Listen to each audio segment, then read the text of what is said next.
Hey, Hey, I have a Emil. question for you. Yes, please. Did you go to Harvard? Is You're a smart man, right? there just something in my look or my smell? I don't know. But I want to give you a test. okay. I don't really go ahead. Okay. I'm only well. The Okay. International House of Pancakes. Did they have an IHOP in Cambridge? I don't think they did. I don't think I have. Hey, I do have a Wikipedia. Well, hang on. I want to administer the was it the Bletchley Circle? The women who broke the code. The Belchley Circle? Is that in Boston?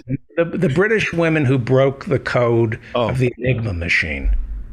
I'm not familiar Anyway, with this it. is a test this was a test administered by Turing.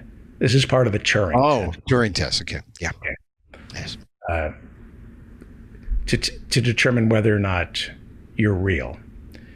Spell IHOP and then say the word Ness. Spell IHOP. Spell IHOP, Yeah, IHOP. acronym, but spell out the letters and then add the word Ness at the end. IHOP Ness.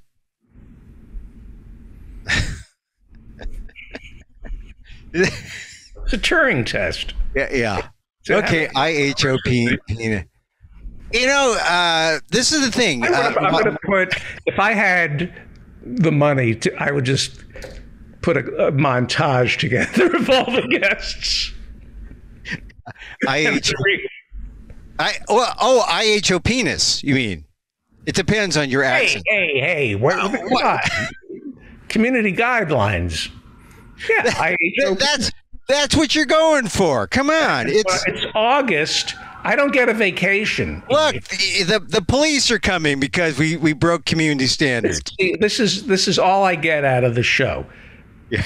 Is getting you to say IHO penis. People say, why did you do this? Well, I was hungry.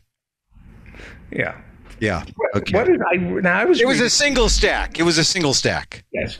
I ate your penis would be like part math. It wouldn't be spelling. It would be part. It'd be like a math joke. What's on the PETA podcast this week? Well, we're talking about, do animals grieve? And I talked to an animal behaviorist. Elephants. They all grieve. Donkeys. She used the example of donkeys grieving. And then we got into this idea of, well, how about spiders? Do spiders grieve? And she talked about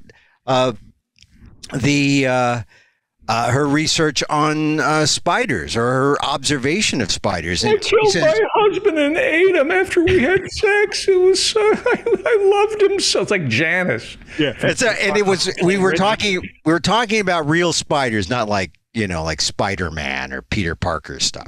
Real spiders kill their lovers. Well, I that's what I've heard, but she was just saying that she draws a line, and instead of killing us, she was in a bathroom and spiders fell down in her bathroom, and she, in a rage, or she was connected to some past trauma, and she started killing the spiders, and she caught herself, and she realized that they have feelings too, and then and every spider that she encountered subsequent, she would take a jar and go out of her way to capture the spider and then release the spider into the wild. That's what happens. We need spiders. Well, we need spiders, yes, but some people have this irrational fear of spiders, and they get a bad rap. So, on the PETA podcast, we talk about where do we draw the line. How about when Joe Pesci shot Spider in Goodfellas? Oh, did PETA? I think Spider was Italian. We don't get into that in the podcast. Hey, did you know the thing about this whole thing about, do animals grieve? That the basic idea of animal rights comes out of the question, do animals have feelings? Right? And Peter Singer was one of the modern philosophers. His book, Animal Liberation, addresses that issue, the idea of suffering. And then there was, the philosopher, I guess he quotes Bentham first, talking about the idea of animal suffering. And so Bentham was one of the first socialists, right? Not sure, but he was a utilitarian, I believe, of your Jeremy? Was it Jeremy Bentham? Yeah, I believe, yes. And so, but like I said, do animals suffer? That was the basic question, and it is the springboard to modern philosophers like Peter Singer to say yes, they suffer, and hence we have. He wrote the book Animal Liberation, which has become kind of a cornerstone for animal rights, and then we have now new animal behaviorist, animal cognition experts who are looking into things like grieving, like for dogs and spiders, and so it's just one of the things that we sometimes talk about. I mean, people go to the PETA podcast. We talk about a lot of different things, but that is this week's topic. Great. By the way, there's a big debate right now in the chat room as to whether or not Jeremy Bentham was in fact a socialist. I think somebody said he was a utilitarian, and then I saw, but it might have led to socialism. I relate to Jeremy Bentham because we have the same initials. IHO penis. My nickname was Judah. So Jeremy Bentham and I share you know what? It's August. I just go ahead. You go. Hey, David, have you been watching the Olympics? No. No. Initially, I had this opinion that the Olympics were, why even have them? When you show the medal count, you might as well show the real count in the world, which is 200 million COVID cases worldwide, 4.2 million, confirmed, deaths worldwide. That's the real count we should be, addressing. And, but so I was really down on the Olympics, but then this Suni Lee came out of nowhere. And I think Suni Lee, we are witnessing, Suni Lee is the American gymnast, the Hmong American gymnast who came in when she was number 2. She was going for a silver. Then Simone Biles said she had the twisties. She couldn't do it. And she got out, she withdrew. And then Suni Lee. Michael Che got into trouble. Then who? Then Michael Che got into trouble. What? I didn't hear about it. He got into trouble? For making fun. I don't really follow the Olympics. I just. Oh, well, I just think that, look, Suni Lee is now she's the gold medal winner of the all-around gymnast event, which is what was supposed to be the crowning glory of Simone Biles. And now it's her, and she's only 18.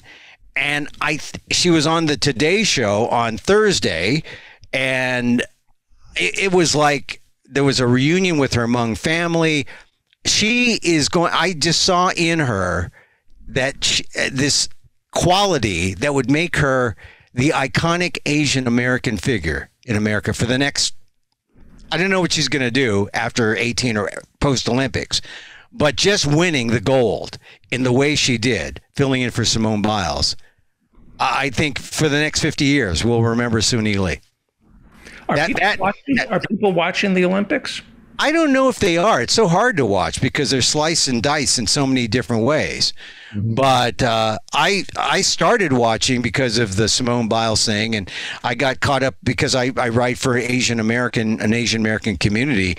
And man, Suni Lee, she is going to, think of iconic Asian American women over the last 20, 30 years.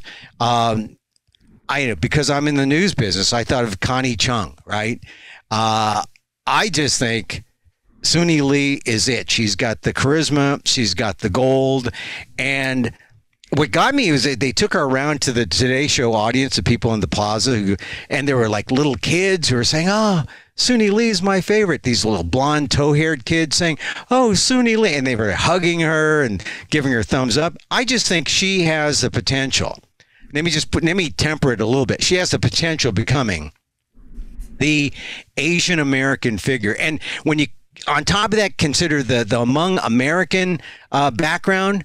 The Hmong have always been the group that has been looked upon as, well, if Asian Americans are the model minority, people have said, hey, consider the Hmong, consider, what the refugee community and how they their plight in America hasn't been the greatest. There's still high poverty rates. They've always been the buffer to that model minority. But here is Suni Lee coming out. Not only does she single-handedly take care of the model minority idea, because here she is an Olympic gold medal winner, but she takes care of that other stereotype that has hindered Asian Americans, the perpetual foreigner. I wondered in the final, she was in the individual beam final, where two Asians from China were silver and gold. And I was wondering how many people in America are looking at that and wondering, did Suni Lee just clone herself? Is she winning gold and silver too? Because that's how a lot of people in America are about Asian Americans. Yeah, I want you to explain that to me, because I'm not aware of the actual foreigner.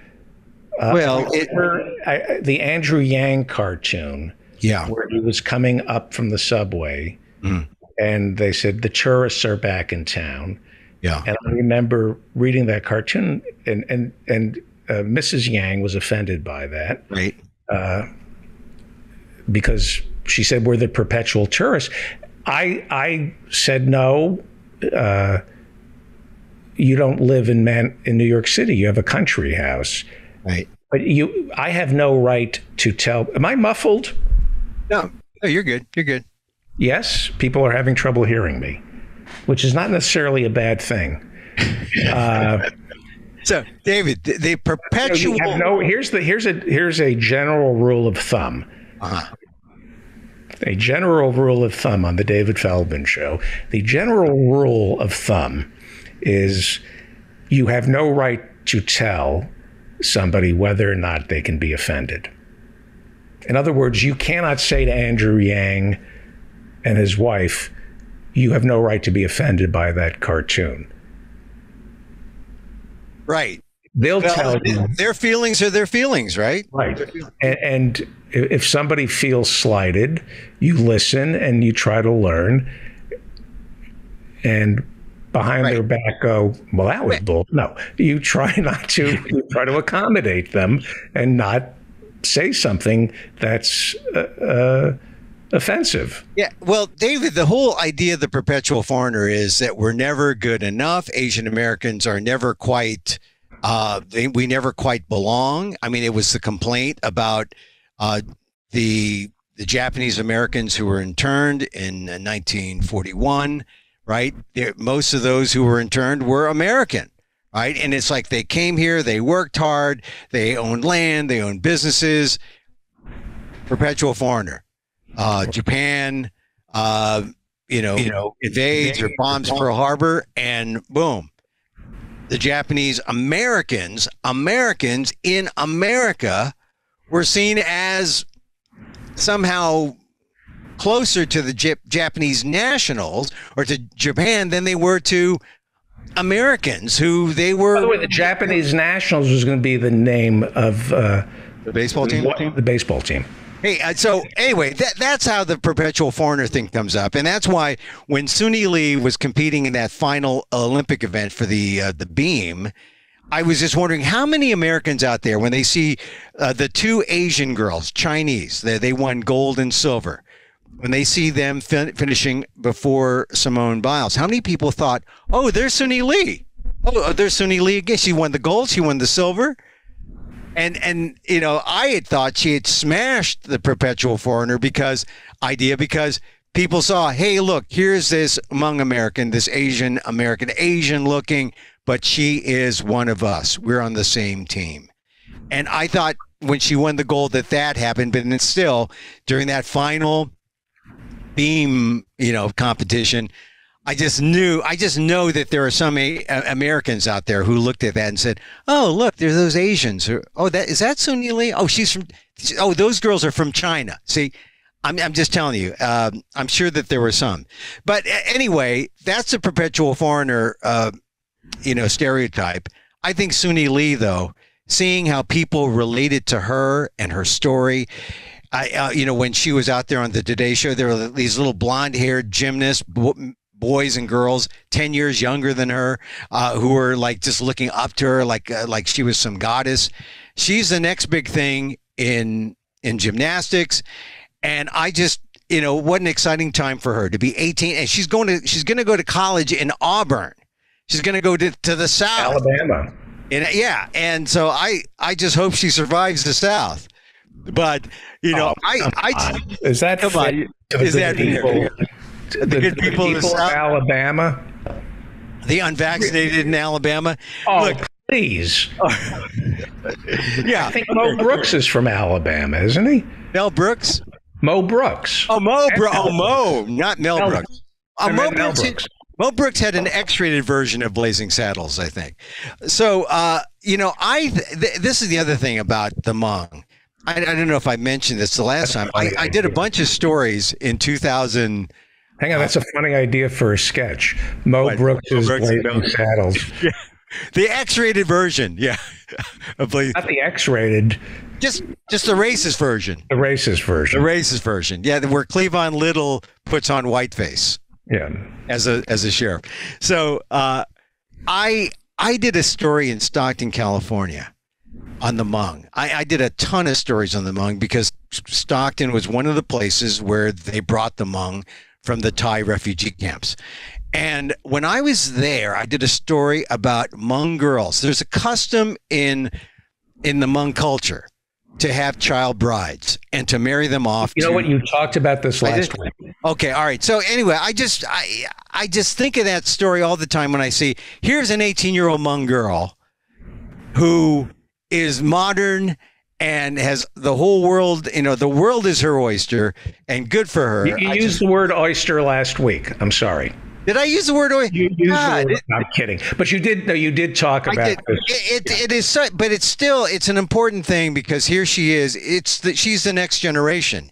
She's the Asian American, Asian American of the future. One last thing I want to mention before you go off to the professors, David. No, I think I said we're a half hour behind. Okay, all right. I just. No, I never give you enough time. Oh, okay, all right. I'm just going to unload on you. First of all, I was very. I was torn this week because I was going to buy Louis C.K. tickets. He announced his tour, and yes. I said, and he's not going to San Francisco. He's not going to Sacramento. He's going deep into the heart of the Central Valley. Maybe to hide, but and he says he's going to follow he's going to go to Stockton and the Bob Hope Theater, which is a great theater. He's going to Fresno too, but he's not going to San Francisco. So when he announced for tickets on Wednesday, I imagine there were a lot of like Bay Area folks and other people from Northern California trying to get those tickets. And I thought, okay, I'm going to get some tickets. And then I saw his policy, which was he's going to follow the standards of the counties, the local counties. The vaccination rate in San Joaquin County is less than 60%. That's bad. That is bad. People are going door to door trying to get. They got it up from 38 to 50 just over the last month to 52, and in general, it's under. It's not even to the national standard of 70%. So I thought, what could it be by time Louis C.K. gets here in, I guess he's going to be here in October. It might be better, might be worse. I just couldn't do it. And what kind of people say, give me liberty or give me death, or give me liberty or give me Louis C.K. Mm-hmm. Right? So I just passed. I'll see.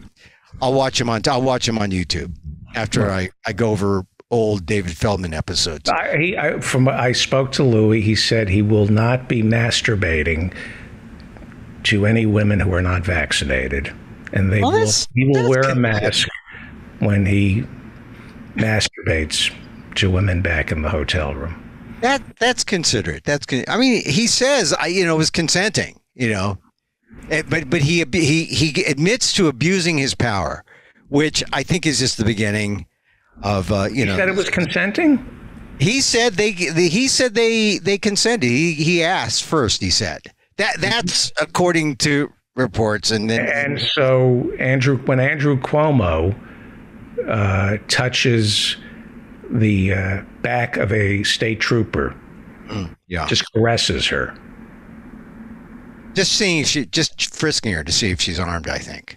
Did Andrew Cuomo masturbate in front of any of those women? I don't know. He's governor. He can do. I just think that on the same week as the Cuomo eruption, I just couldn't pull the trigger and say yes to Louis C.K. and all the other COVID things. Have you ever masturbated to women without permission on the page?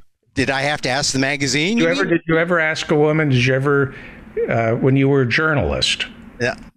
Did I ever masturbate while interviewing someone, you mean? Did you ever bring a young journalist back to your hotel room to talk about journalism and then just whip it out and start playing with yourself? Have you ever done that? Why would I ever do that, David? Why would somebody do that? Because you're a Cuomo. I don't know.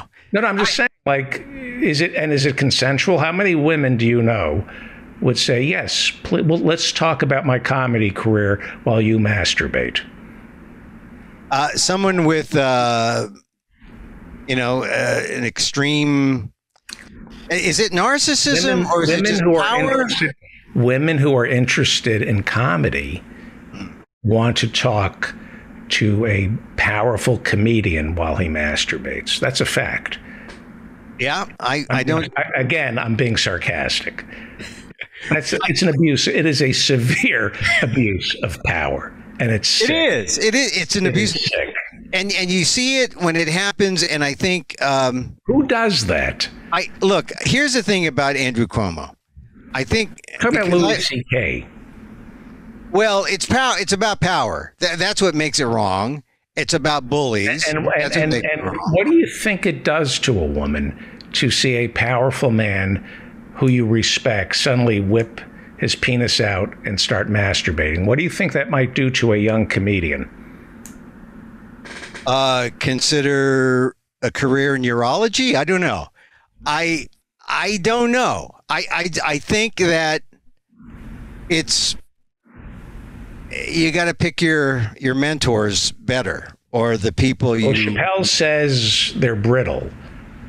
The girls were brittle. Well, what if you're not? What if you're not strong? Does everybody have to be strong? What do we do about women who see a powerful man? Well, forget the gender. Forget the gender. Let's just go with, what if you're just not strong, male or female, and you confront the bully? So it's your fault for being weak and being traumatized by seeing a powerful celebrity whip out his thing and start masturbating. It's your fault for not being strong enough. Or, what's happening. Everybody should be as damaged as stand-up comedians. Well, why can't the world be as dead inside as a stand-up comic who can see a man masturbate? Like Sarah was okay with Louis jerking off in the car because she's as dead inside. That's why she's, a great comedian. But most people are not so dead inside that they can't see somebody jerking off without your permission and be traumatized by it. Normal people, when they see a grown man whip his penis out and start masturbating, think, that's disturbing. I don't know. I think that's what normal people think. If you have a slice of humanity and normalcy, I think you just get outraged and you walk away. And I think ultimately the women came to their senses and they complained. That's good. They came forward. Oh, and so walking away doesn't And then the trauma. So if you walk away, the trauma doesn't exist anymore. No, I didn't say the trauma doesn't exist. I said they walked away and they complained. I mean, they didn't complain. They didn't complain because he was a very powerful man. They did not complain. Well, it came out. They may not have brought charges because of the New York Times. It came out. Right. Well, I mean, everybody knew Louis was doing that. Well, he said anything because he, Well, I mean, you could look at bring up all the abusers. Bring up Harvey Weinstein. Why bring up every one of them? It's, I don't know what you're getting at here now.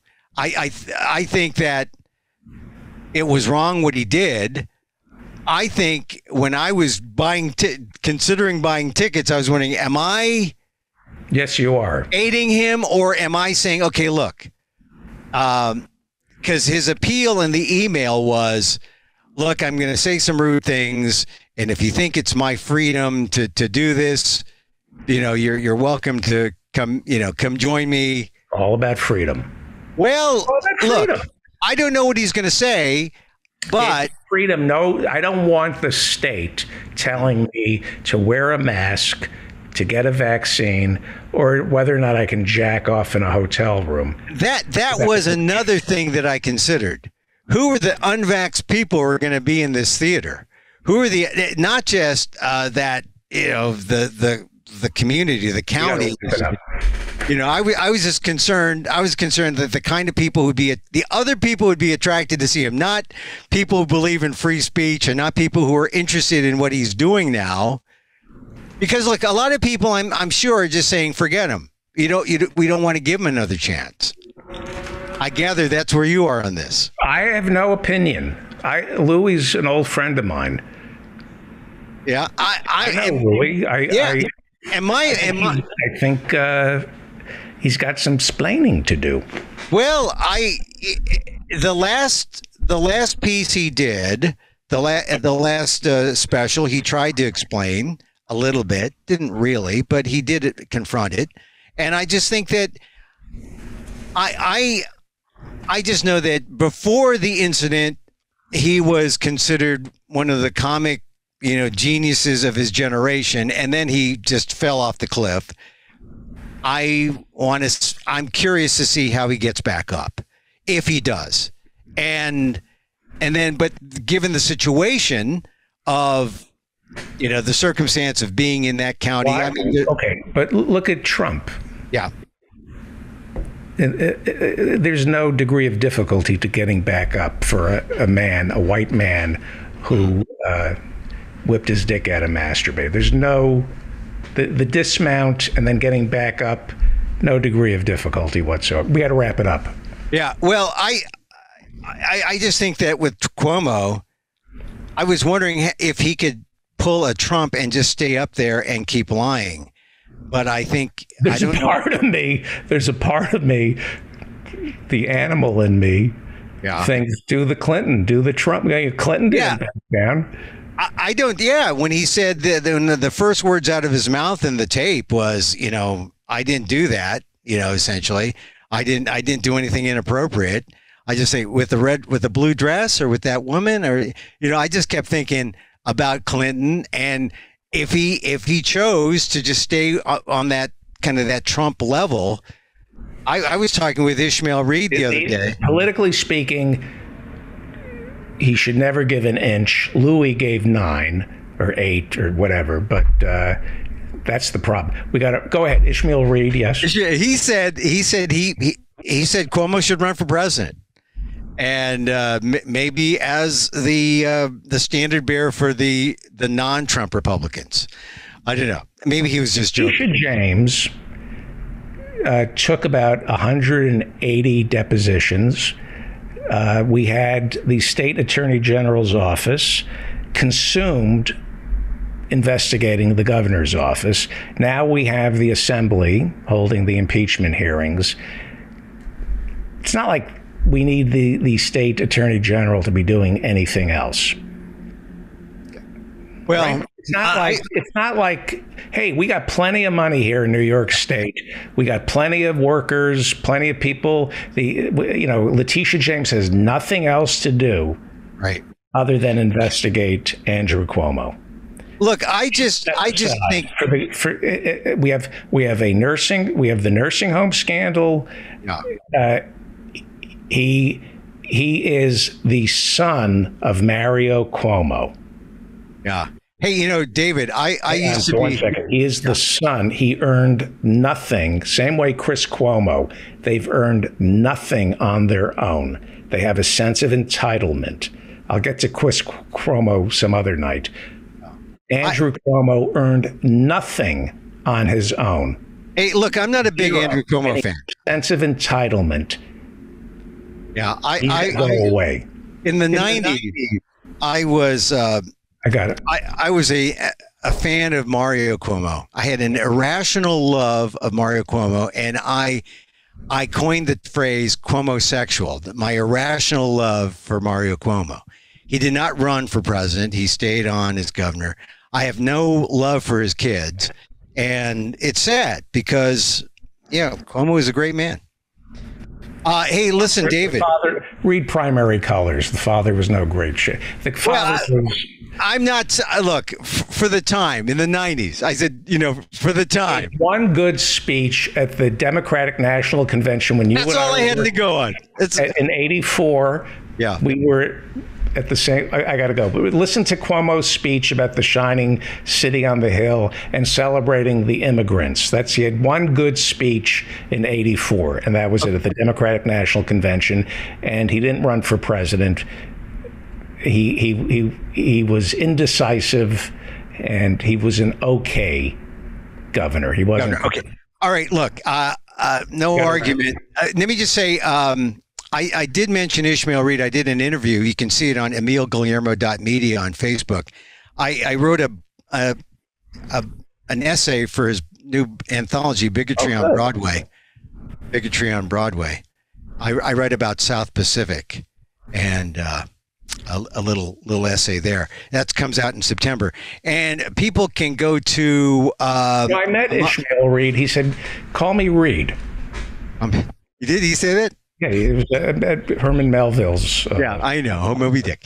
So AMOK.com. I talk about some of the stuff I didn't get to here, and one last, since you got a great history professor there, Professor Adnan. This is Hiroshima. Nagasaki, right? This is the time, August 5th, 1940, right? August 5th, 1945, right? I mean, fat man, little boy, fat man. I mean, this is time. And then one last bit of Asian American history. This is the 9th anniversary of the Oak Creek Sikh Temple, and where white supremacist Wade Page shot down 7 people. So you talked about that earlier with Barry, and I just want to bring it up just to just remember that there's history all the time. It's not critical race theory; it's American history. Okay. I should mention, when we bring up Hiroshima, my father was in the Pacific Theater. He sang Younger Than Springtime in the Oscar Hammerstein Broadway hit. I was waiting for that. Pacific. I was going to say. I'm really abusing the show. I'm like delirious. We got to go. Thank you, Emil. Hi, David.